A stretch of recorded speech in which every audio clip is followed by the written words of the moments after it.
হায়দ্রাবাদ নাকি কলকাতা, কোথায় হবে ভারত বাংলাদেশ ঐতিহাসিক একমাত্র টেস্ট? যদিও আগের সূচি অনুযায়ী হায়দ্রাবাদেই ম্যাচ হবার কথা, তবে সম্প্রতি ভারতীয় গণমাধ্যম বলছে কলকাতাতেও হতে পারে ভারতের মাটিতে বাংলাদেশের প্রথম এই টেস্ট। দেশটির গণমাধ্যমের দাবি, হায়দ্রাবাদ ক্রিকেট অ্যাসোসিয়েশনের যে অবস্থা তাতে শেষ পর্যন্ত টেস্ট ম্যাচের ভেন্যু পরিবর্তন হতে পারে। ক্রিকেট অ্যাসোসিয়েশন অফ বেঙ্গলকে বিকল্প ভেন্যু হিসেবে প্রস্তুতি নিতে বলেছে বিসিসিআই। তবে ইডেন গার্ডেন্সের ম্যাচ সূচি নিয়ে কিছুটা বিপাকে পড়েছে সিএবি। 31 জানুয়ারি থেকে রয়েছে মুস্তাক আলী ট্রফির আঞ্চলিক পর্বের শেষ ম্যাচ। শেষ পর্যন্ত কলকাতায় টেস্ট হলে দুদিনের প্রস্তুতি ম্যাচ সল্ট লেকের যাদবপুর বিশ্ববিদ্যালয় মাঠে হতে পারে।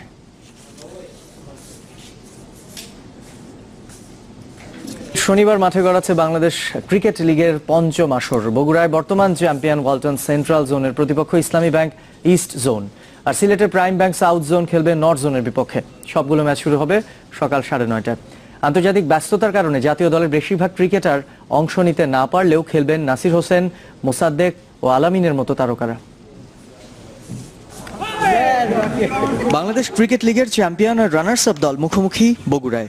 দুবার শিরোপাজয়ী ওয়ালটন সেন্ট্রাল জোনে ঢাকা ও ঢাকা মেট্রোর ক্রিকেটারদের প্রতিনিধিত্ব, এবারও নেতৃত্বে মোশাররফ রুবেল।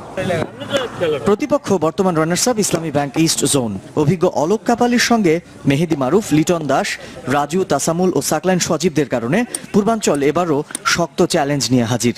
লাস্ট 2 বছর আমরা রানার্স আপ হয়েছি বিসিএল-এ, তো আমাদের এবছরও টার্গেট আছে যে ভালো পারফর্ম করার। বোলারও খুব ভালো বোলিং করছে, লাইক শরীফ, শাহাদাত, তো মিডল অর্ডার ব্যাটসম্যানরাও ভালো রয়েছে। সো আশা করি আমাদের তেমন একটা প্রবলেম হবে না। আমরা লাস্ট ইয়ার যে টিম নিয়ে আমরা চ্যাম্পিয়ন হয়েছিলাম অলমোস্ট ওই টিমই খেলছি আর কি।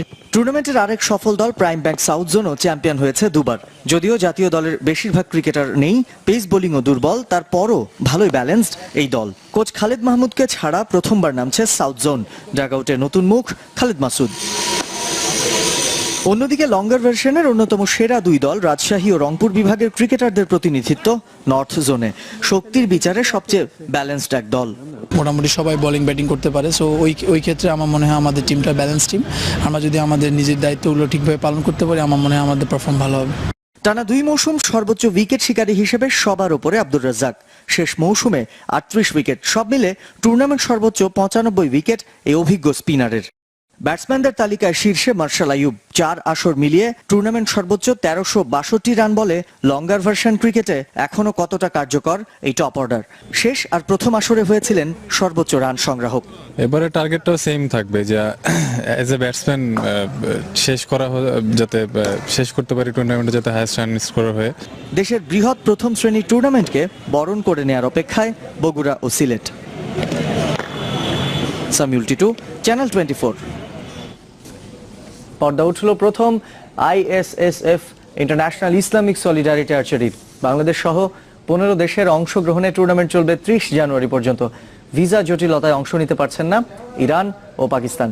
বাংলাদেশের আয়োজনে সন্তুষ্ট ISSF এর শীর্ষকর্তারা। আর ধর্ম বর্ণ বিদ্বেষ ভুলে খেলার মাধ্যমে শান্তির আহ্বান যুদ্ধবিধ্বস্ত সিরিয়ার প্রতিনিধিদের।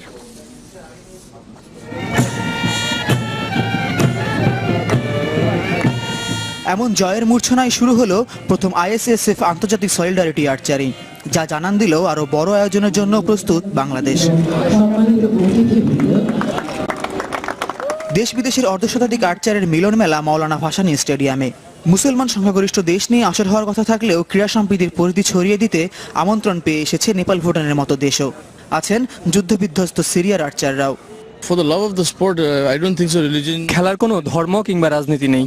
এখানে এসে বিভিন্ন দেশের আর্চারদের সাথে বন্ধুত্ব হচ্ছে। আশা করি টুর্নামেন্টটা অনেক ভালো কাটবে।